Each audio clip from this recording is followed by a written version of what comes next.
अरुण और सीमा को 3 बच्चे थे, 2 बेटियां और 1 बेटा। उनमें सबसे लाडली थी अंजलि। वैसे तो हर बच्चा माँ बाप के लिए प्यारा ही होता है, लेकिन अंजलि की बात ही कुछ और थी। अंजलि एकदम समझदार और प्यारी लड़की थी। बचपन से लेकर आज तक अंजलि ने माँ बाप के सामने किसी भी चीज के लिए जिद नहीं की थी। बचपन में स्कूल जाना, पढ़ाई करना, माँ को घर के कामों में मदद करना, ऐसी सीधी सी जिंदगी थी अंजलि की। देखते देखते वक्त बीतता गया।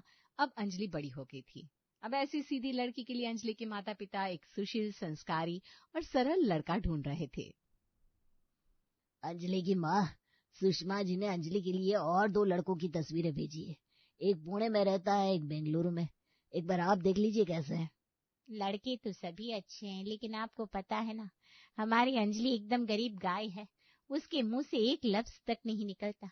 अब वो शादी करके किसी बड़े शहर में चली जाएगी तो खुद को इतने बड़े शहर में कैसे ढाल पाएगी। उससे अच्छा है कि आप आस पड़ोस के गांव के लड़के देखिए, ताकि शादी के बाद भी उसको खुद को बदलना ना पड़े। वो भी अच्छा है, 2-4 रिश्तेदारों को बता देता हूँ, कहीं ना कहीं कोई अच्छा लड़का और रिश्ता मिल ही जाएगा। आगे ऐसे ही कुछ दिन निकल जाते हैं। अचानक एक दिन एक लड़का अंजलि के घर आता है। कौन चाहिए आपको? कुछ काम था क्या? पहले कभी देखा नहीं आपको यहाँ। सीमा उस लड़के से सवाल पर सवाल पूछ रही थी। तभी वहां अंजलि आती है। माँ, ये अनुपम है, मेरे कॉलेज में पढ़ता है। अच्छा, तो पहले क्यों नहीं बताया बेटा? आपने मुझे बोलने ही कहाँ दिया आंटी जी। मुझसे कुछ काम था क्या अनुपम? आज सीधे घर आ गए। मुझे तुमसे नहीं, अंकल जी से और आंटी जी से काम था। मैं उनसे मिलने आया हूँ। अंजलि के पिताजी स्नान कर रहे हैं, 5 मिनट में आ जाएंगे। ये लो आ गए। अंजलि के पिताजी और अनुपम की जान पहचान होती है। चाय नाश्ता होने के बाद अनुपम कहता है, पिछले 3 सालों से मैं और अंजलि साथ में पढ़ते हैं। कॉलेज के पहले दिन से ही अंजलि की सादगी मुझे पसंद आ गई थी, लेकिन कभी उसके सामने अपने दिल की बात रखने की हिम्मत नहीं हुई, क्योंकि मुझे पता था ये लड़की मुझे कभी हाँ नहीं कहेगी। इसलिए मैं सीधे आपके घर आ गया। अब हमारे कॉलेज का लास्ट ईयर है। वैसे मैं आपको ये सब कुछ नौकरी लगने के बाद बताने वाला था, लेकिन अंजलि की सहेलियों से पता चला कि आप अंजलि के लिए रिश्ते ढूंढ रहे हैं। इसलिए मुझे कुछ समझ में नहीं आया और मैं सीधा आपके घर चला आया। अंजलि के लिए उसके घर वाले सुशील, संस्कारी लड़का ढूंढ रहे थे। और जैसे अंजलि एकदम भोली भाली, सीधी, सरल थी, वहीं सादापन अंजलि के पिताजी को अनुपम में नजर आया था। अनुपम इस छोटे से शहर में अकेला रहता था, क्योंकि उसके माता पिता बचपन में ही गुजर गए थे। बस कुछ रिश्तेदार थे उसके। अनुपम के बारे में थोड़ी और जानकारी निकालने के बाद और अंजलि से पूछने के बाद कुछ ही दिनों में अंजलि के माता पिताजी बड़े ही धूमधाम से अंजलि और अनुपम की शादी करा देते हैं। शादी के बाद अंजलि के शादीशुदा जीवन के कुछ महीने बड़े ही अच्छे से गुजरते हैं। कुछ महीने बाद एक दिन अचानक अंजलि रोते हुए अपने मायके आती है। श्रीमती जी जल्दी बाहर आइए, अंजलि बिटिया आई है। क्या हुआ बेटा, तुम अचानक क्यों आ गई और तुम रो क्यों रही हो? दीदी आप यहाँ, वो भी अकेले और अचानक? दीदी जीजा जी आपके साथ क्यों नहीं आए? उन्हें कुछ काम था क्या? उन्हें काम था तो मुझे बुला लेती आप, मैं आ जाता आपको लेने। ऐसे अकेले आने की क्या जरूरत थी? क्या हुआ अंजलि तुम्हें? जब से आई हो तब से रोए जा रही हो, ना पानी पी रही हो, ना चाय ले रही हो। हुआ क्या है, कुछ बताओ। दामाद जी से झगड़ा हुआ है क्या? जब से अंजलि मायके आई थी तब से बस रोए जा रही थी। क्या हुआ है किसी को कुछ बता ही नहीं रही थी। साक्षी, यश और सीमा अंजलि से कई सवाल करते हैं, लेकिन अंजलि रोती ही रही। आधे घंटे के बाद अंजलि सीमा की तरफ देखते हुए कहती है, माँ मैंने शादी करके कहीं गलती तो नहीं कर दी? अगर मुझे पता होता कि शादी के बाद मर्द बदल जाते तो मैं कभी शादी नहीं करती। जिस लड़की को मैं इतना अच्छा समझती थी वो तो राक्षसी विचारों का है। मुझे लगता है वो बस मुझे पाने के लिए मीठे बोल रहा था, लेकिन दिल से वो आदमी एकदम काला है। अंजलि बेटा, कहना क्या चाहती हो तुम? तुम दामाद जी को शादी के पहले से जानती हो, अब अचानक तुम दोनों में ऐसा क्या हो गया कि दामाद जी तुम्हें इतने बुरे लगने लग गए? हाँ दीदी, वो तो उनके स्वभाव से एकदम सीधे दिखते हैं। वो तो बस शादी हो जाने तक का ढोंग था। अब जाकर देखो उन्हें एकदम बदमाश और लालची है वो। ठीक है, हम तुम्हारी बातों पर विश्वास कर लेते हैं, लेकिन उन्होंने किया क्या है ये तो बताओ। अपनी पीठ पर लिए हुए पल्लू को हटाते हुए अंजलि कहती है, ये देखिए माँ, बेल्ट के निशान। शादी के 2-3 महीने तक तो सब कुछ सही था, हमारे बीच में बहुत प्यार था, घर में शांति थी। लेकिन अचानक एक दिन वो आपके बारे में उल्टा सीधा बोलने लगे।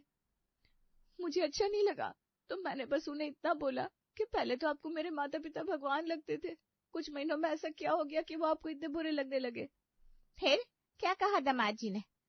पूछो मत माँ, बहुत कुछ कह दिया अनुपम ने। उन्होंने कहा मुझे तुम्हारे माता पिता कभी भगवान लगे ही नहीं, वो तो बस मुझे अकेले रहने वाले को कोई लड़की नहीं देगा ये पता था, इसलिए तुम्हारे इतने आगे पीछे घूमता था, लेकिन तुम्हें उसकी बिल्कुल भी कदर नहीं थी। मैं तुमको अपने प्यार की जाल में फंसा नहीं पाया तो मैंने तुम्हारे माता पिता को फंसा लिया बस।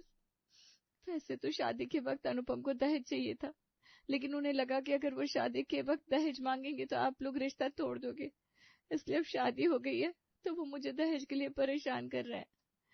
अनुपम ने कहा जाओ अपने मायके वालों से घर में सोफा, एलसीडी, अलमारी और घर में जो जो बर्तन नहीं है वो सभी बर्तन लेकर आओ। मैंने मना कर दिया, मैंने कहा नहीं, मैं अपने माँ बाबू जी से ऐसा कुछ भी नहीं मांगूंगी। तो उन्होंने बेल्ट लिया और मुझे पीटना शुरू कर दिया। 2 दिन से रोज मार खा रही हूँ माँ, खाना भी नहीं खाया मैंने। आज तो उन्होंने हद ही कर दी। सुबह नाश्ता बनाया तो नाश्ते की प्लेट मेरे मुंह पर फेंक दी और कहा निकल जाओ मेरे घर से, मैं तुम्हें इस घर में तभी लूंगा जब तुम अपने मायके वालों से एलसीडी, सोफा, अलमारी ये सब लेकर आओगी। उसकी इतनी हिम्मत, उसने मेरी बेटी के ऊपर हाथ उठाया। चलो मेरे साथ बेटा, मैं अब भी उसकी टांग तोड़ देता हूँ। बात दहेज की ही थी ना तो मांग लेता दहेज।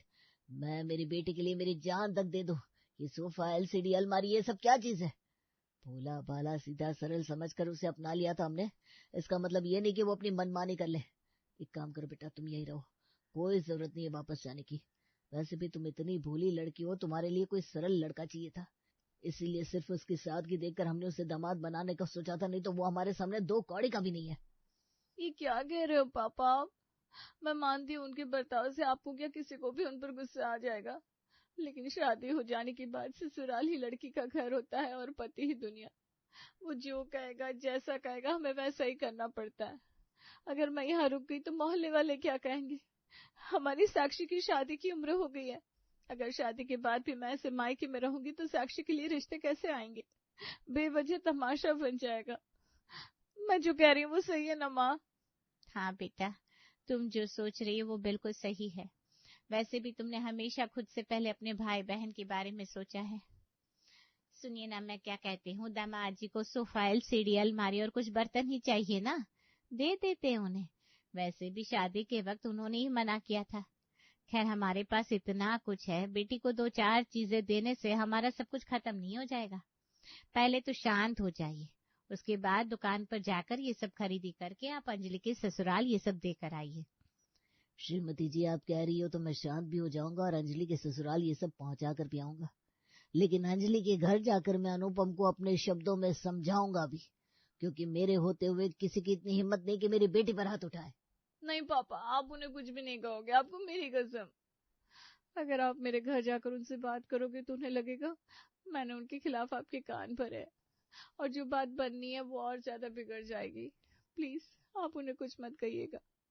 और मुझे पता है आप उन्हें देखने के बाद आपके गुस्से को कंट्रोल नहीं कर पाओगे, इसलिए मैं कह रही हूँ आप मत जाइए। मेरे घर ये सब सामान लेकर यश जाएगा। ठीक है बेटा, जैसा तुम चाहती हो वैसा ही होगा। मेरे लिए सबसे ज्यादा महत्वपूर्ण है तुम्हारा खुश रहना। अगर तुम चाहती हो कि मैं उस इंसान से कुछ भी ना कहूँ तो नहीं कहूंगा। अंजलि जैसे तैसे अपने पापा को समझाती है। शाम होने से पहले यश सारा सामान अंजलि के घर पहुंचा कर आता है। ये सारा सामान देने से अंजलि के घर वालों को लगता है कि अनुपम सुधर जाएगा। बीच में कुछ दिन बीतते हैं, सबको लगता है कि सामान देने से सब कुछ ठीक हो गया है, लेकिन नहीं, उसका कुछ फायदा नहीं हुआ। अब तो अंजलि का बार बार मायके आना हमेशा का हो गया था। कभी उसके हाथ पर चोट रहती थी, कभी उसके शरीर पर बेल्ट के या मारने के निशान रहते थे, और मारपीट की वजह सिर्फ यही थी कि हर बार अनुपम को कुछ न कुछ चाहिए था। बेटी का घर बचाने के लिए अंजलि की माँ कभी उसे पैसे देती थी तो कभी गहने देती थी। अब तो यह हमेशा का हो गया था। अब अनुपम फोन पर भी अलग अलग चीजों की मांग करने लगा था। अपने ससुराल वालों को गालियां देने लगा था, धमकियां देने लगा था, लेकिन सब लोग बस अंजलि की तरफ देखकर चुप थे। बीच में कुछ दिन बीत जाते हैं। ऐसे ही एक दिन अचानक अनुपम अंजलि को लेकर अंजलि के मायके आता है। घर में कोई है कि नहीं?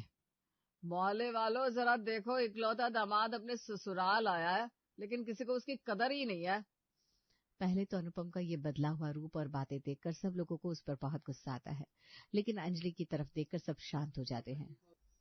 आइए दामाद जी, हम आपके स्वागत के लिए हमेशा तैयार हैं और हमें ये भी पता है कि अभी तक तो आप ही हमारे घर के इकलौते दामाद हैं, लेकिन शायद आप भूल गए हैं कि दामाद के भी कुछ फर्ज होते हैं। खैर बताइए, आज अचानक आना कैसे हुआ? आज भी कुछ चाहिए था क्या आपको? सासू माँ, आप तो बड़ी समझदार हो, बिना कुछ कहे अपने दामाद के दिल की हर बात समझ लेती हो। वैसे तो मुझे बहुत कुछ चाहिए, लेकिन फिलहाल आपका इकलौता दामाद आपके घर आया है तो उसकी खातिरदारी तो करो। ससुर जी, अपने दामाद के लिए टीवी का बटन ऑन करो। साले साहब, एसी ऑन करो। और मेरी प्यारी साली, मेरे लिए मस्त गर्मा गर्म अदरक की चाय बनाओ। सासू माँ, जैसी आपकी बोली है ना एकदम मिट्टी मिट्टी मिट्टी, वैसे मेरे लिए मिट्टे मिट्टे रसगुल्ले बनाओ। आपका इकलौता दामाद अपने ससुराल कुछ दिनों का आराम फरमाने आया है। अनुपम के लिए सबके दिल में बहुत गुस्सा था, लेकिन सब लोग शांत थे, क्योंकि उन्हें लगता था कि अगर वो अनुपम को कुछ बोल देंगे तो अंजलि का बसा बसाया घर टूट जाएगा। मेरे लिए ये लाओ, मेरे लिए वो लाओ, ऐसा कहते कहते घर के हर एक सदस्य पर अनुपम ससुराल का इकलौता दामाद होने का रौब झाड़ रहा था। 2-3 दिन अपने ससुराल वालों को अनुपम ने परेशान करके छोड़ा था। घर में उसके लिए रसगुल्ले बन रहे थे, कढ़ाई पनीर बन रहा था, हर कोई ना चाहते हुए भी उसकी सेवा में लगा था। एक दिन सुबह सुबह, मैंने जितना सोचा था उतना आप लोग बुरे, कंजूस, मक्खी चूस नहीं है। वैसे तो मैं बहुत कुछ सोच कर यहाँ आया था, लेकिन आपने जो अपनापन दिखाया है, मतलब कि मैंने भी तो आपका नमक खाया है, तो मैं आपके और आपकी बेटी के ऊपर थोड़ा तरस खाना चाहता हूँ। अगर आप आपकी बेटी को मेरे साथ विदा करना चाहते हो तो आपको एक सोने का चैन और मुझे एक बुलेट खरीद कर देनी होगी। नहीं तो आपको पता है ना पिछली बार मैंने क्या किया था। अनुपम अंजलि के बालों को खींचते हुए ये सब कहता है, तभी अरुण और यश गुस्से से लाल हो जाते हैं, लेकिन अंजलि उनकी तरफ देखकर आंखों से उन्हें मना करती है। हम कुछ भी नहीं भूले हैं, लेकिन शायद आप भूल गए हैं कि आप पहले क्या थे। खैर, आपको सोने की चेन और बुलेट मिल जाएगी, बस आप हमारी बेटी को परेशान मत करो, उसके बाल छोड़ दो। हाँ जीजू जी, आपको जो चाहिए, जितना चाहिए सब हम देंगे, बस हमारी दीदी को परेशान मत करो। पापा जीजा जी को जो चाहिए दे दो। साक्षी और सीमा की बातें सुनकर अनुपम जोर जोर से हंसने लगता है। अगले ही दिन अरुण अनुपम के लिए 1.5 लाख की बुलेट और सोने की चेन खरीदी करता है। अनुपम तुरंत सोने की चेन अपने गले में डाल लेता है। नई बुलेट पर बैठकर अनुपम और अंजलि अपने घर चले जाते हैं। अनुपम का बर्ताव देखकर पिछले कुछ दिनों से घर का हर एक सदस्य परेशान हो गया था। अनुपम के जाते ही घर के सभी सदस्य हताश होकर बैठते हैं। तभी सीमा कहती है, पता नहीं कौन से खराब मुहूर्त पर ये लड़का हमारे पल्ले पड़ा। इसका बर्ताव इतना घटिया है, ऐसा लग रहा है कि 2-4 उसके कान के नीचे लगवा ही दो। लेकिन क्या करे, दामाद है ना हमारा, इसीलिए इसका घटियापन भी हमें सहना पड़ रहा है। ऐसे घटिया लड़के को हम 4 दिन बर्दाश्त नहीं कर पाए। पता नहीं हमारी सीधी सरल अंजलि बेटी इसके साथ अपनी जिंदगी कैसे बिताती होगी। दीदी के लिए उस घर में एक एक मिनट मुश्किल होता होगा। बात बात पर हाथ उठाना, गालियां देना, आई कांट इमेजिन। पता नहीं हमारी दीदी ये सब कैसे सहती होगी, वो बेचारी कितनी मासूम है। ये तो अंजलि का पर्स है ना, लगता है गलती से यहाँ रह गया। अगर उस आदमी को पता चल गया कि अंजलि उसका पर्स यहाँ भूल गई है, तो कहीं इतनी छोटी सी बात के लिए वो हमारी अंजलि पर फिर से हाथ न उठा ले।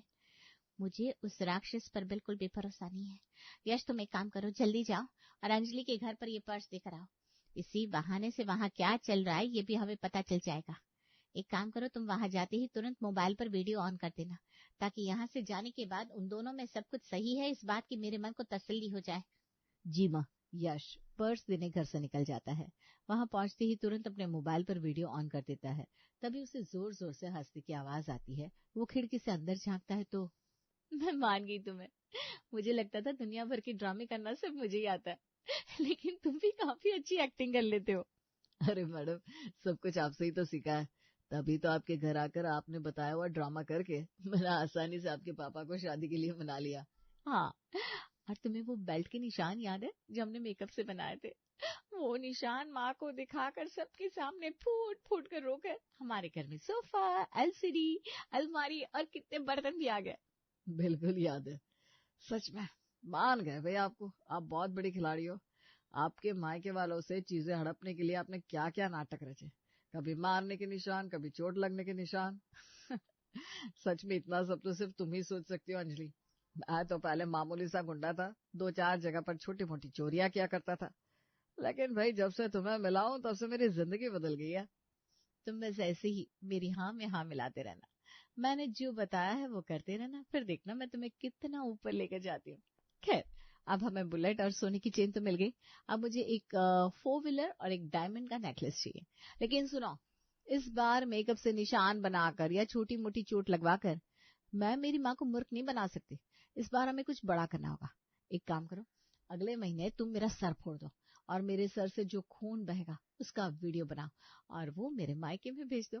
माना कि मेरा थोड़ा बहुत खून बहेगा, लेकिन उससे हमारे घर के सामने 4 व्हीलर गाड़ी और मेरे गले में डायमंड नेकलेस आ जाएगा। जो कि मेरा हक है भाई, वो हमेशा से साक्षी और यश को मिला है। फिर माँ बाबू जी का प्यार हो या मेरे लिए लाए हुए खिलौने हो, मैं घर में कभी खुद के हक के लिए बोल नहीं पाई और कभी किसी ने मुझे मेरा हक दिलाया भी नहीं। इसलिए अब मैं उन लोगों को इतना परेशान करूंगी कि जो जो मैंने खोया है वो सब मुझे वापस मिल जाए। आराम से सोफे पर बैठकर अनुपम और अंजलि जोर जोर से हंसते हुए अपने अगले प्लान के बारे में प्लानिंग कर रहे थे, लेकिन खिड़की में खड़ा यश उनकी सारी बातें सुन रहा था और उनकी सारी बातें मोबाइल में भी रिकॉर्ड हो रही थी, ये उन्हें पता ही नहीं था। खिड़की में खड़ा यश अंजलि की बातें सुनकर चौंक जाता है और तुरंत घर चला जाता है। माँ, आपको चिंता थी ना कि आपकी बेटी उस इंसान के साथ कैसे रहती होगी, तो ये देखिए वीडियो। वो इंसान घटिया है, लेकिन उससे भी कई ज्यादा घटिया है हमारी दीदी, जो हमारे सामने मासूम बनने का नाटक करती है। देखो, आप यहाँ उनके लिए चिंता कर रही हो और वो वहां आराम से बैठकर हंस रही है। यश घर में सबको वीडियो दिखाता है। वीडियो देखकर सब लोग चौंक जाते हैं। अरुण तो वीडियो देखकर सदमे में ही चला जाता है। ये तूने गलत किया अंजलि, हमारे प्यार का गलत फायदा उठाया तुमने। आओ, अगली बार तुम आओ यहाँ, फिर तुम्हें पता चलेगा कि असली नाटक क्या होता है। हम हमारे दामाद को घटिया समझते थे, लेकिन उससे भी कई ज्यादा घटिया तो हमारी लालची बेटी है। अपनी ही माँ बाप को फंसाने के लिए, उनसे चीजें हड़पने के लिए मास्टर प्लान बना रही है। हाँ माँ, सही कहा आपने। और सच कहूँ तो हमारे घटिया जीजा के घटियापन का असली राज तो हमारी दीदी ही है।